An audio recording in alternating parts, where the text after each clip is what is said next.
What the Venus Project proposes is that we bring all the nations together and take care of everything on earth. We pledge allegiance to the environment and all the world's people. The end of separate nations, the end of the artificial boundaries that separate people, and the sharing of all the world's resources by all the world's people. If few nations control most of the Earth's resources, you're going to have territorial disputes. You're going to have war. You're going to have all the problems you've always had. That's why most people think it's human nature. They think man is basically greedy, and that this is why you have problems. That is not true. A banker, a serial killer, and a gangster, and a priest are made by environment. It's not human behavior, it's the environment we come from which generates behavior. We are victims of culture, all of us. That's why we have a distorted view. We believe that some people are good, some are bad, some are creative, some are less creative. All that's bunk. Everyone can be creative. Now, they tell you in your schools that plants grow. That's a lie. They need water, sunshine, soil, moisture, gravity, all those things. Without them, the plant doesn't move. There is nothing in the earth today that is not acted upon by resident forces. And your language was designed hundreds of years ago. That's why we can't talk to each other. We talk at one another, not to one another. A lawyer is a guy that takes language, twists it around to any way he wants to. If he's skilled at it, he can knock you out, put you in jail. A lawyer would be considered a criminal in the future. So would all bankers, and all businessmen, and all politicians. Don't forget, you're brought up to believe that King Solomon was a great guy. He had 1,000 wives. He'd be arrested today as a bigamist. So all the things that you're taught, they teach you to fit in with this culture. There's no such thing as thinking things over. You think within the context of the way you were brought up. So it's very hard for so-called normal people to step outside of the environment. Now, in the early days in the Roman Empire, I am told that they used to feed Christians to lions. Now, the family would come Saturday and Sunday to see Christians being fed to lions. And the kids would say, Daddy, can we come next week to see Christians being fed to lions? Daddy would say, if you behave yourself. Are these kids sick? No. They're normal to that culture. There are no good or bad people. There are no corrupt people or dishonest people, creative people, lazy people. All that's bunk. If you're raised in a society that understands human behavior, you don't have those variations. You can block them through education. You must design for human comfort, and you must design cities with art centers, music centers, cultural centers. I can only talk a little bit about America because that's where I'm from. I don't like our country. It's completely corrupt. And that's for most civilizations today. They're all corrupt. I'm sorry to say that. I don't like what I'm saying. I wish it were otherwise.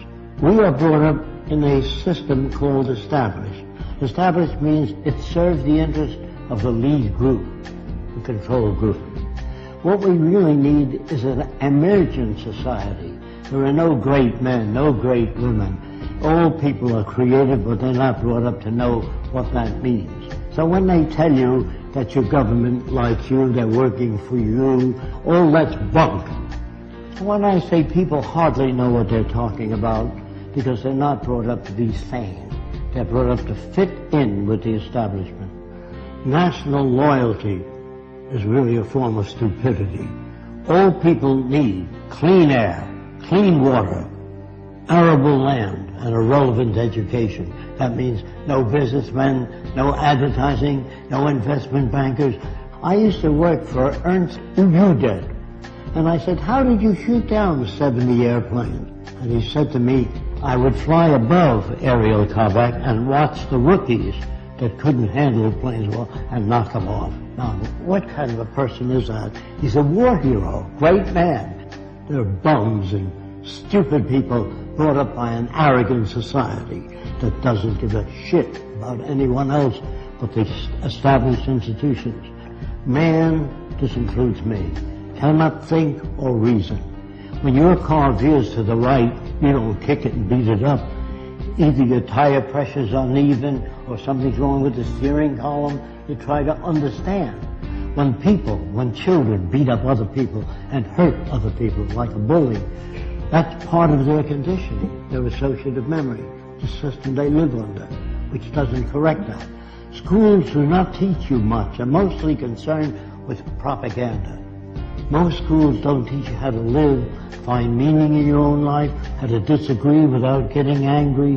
What is really needed is the intelligent management of the Earth's resources for the benefit of everyone. Now, the only way you can do that is through technology. Everything that you have, your lights, your air conditioning, your automobile, your airplanes, all technology. Politicians can't give you that. Politicians don't know what to do. They make laws. Say no to drugs.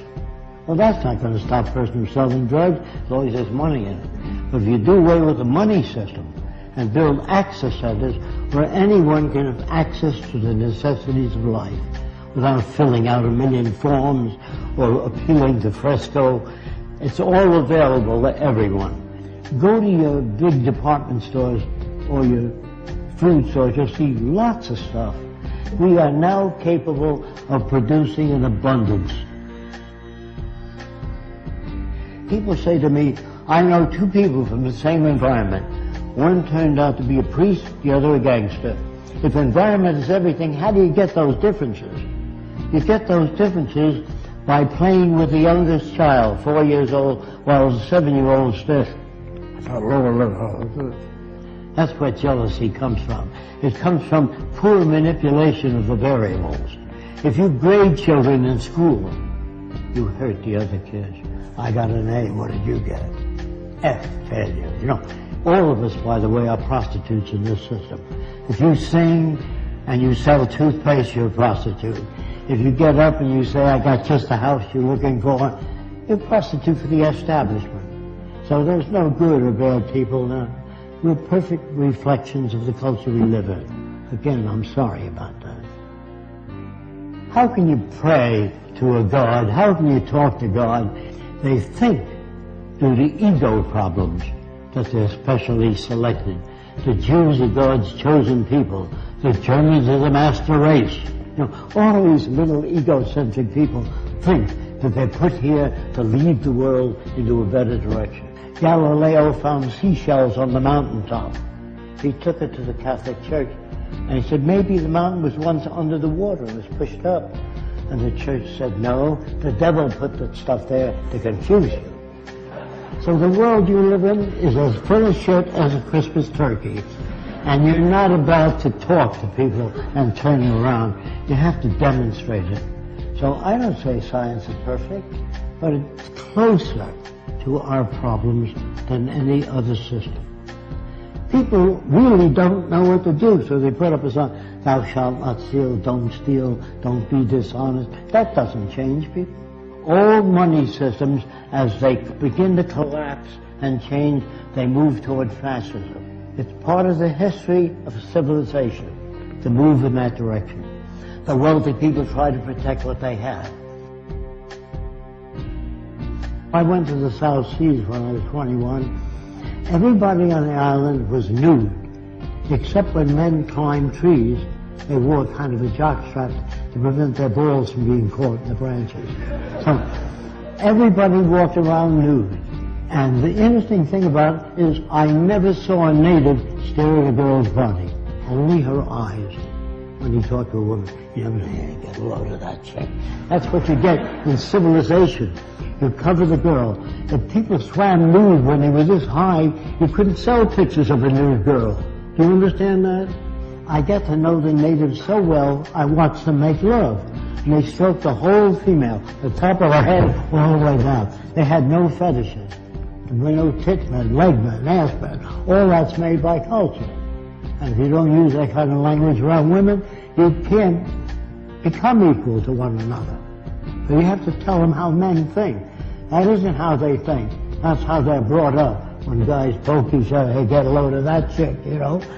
That is learned in the culture. In the islands, they never did that. It's like you stroking a dog. You stroke the whole dog. You don't stop at the balls. You stroke the whole dog. Understand? I'm not your enemy. I'm not trying to hurt you. I'm trying to tell you that if we use science and technology, everyone will be given the best opportunity so that we can bring out the best in every human being.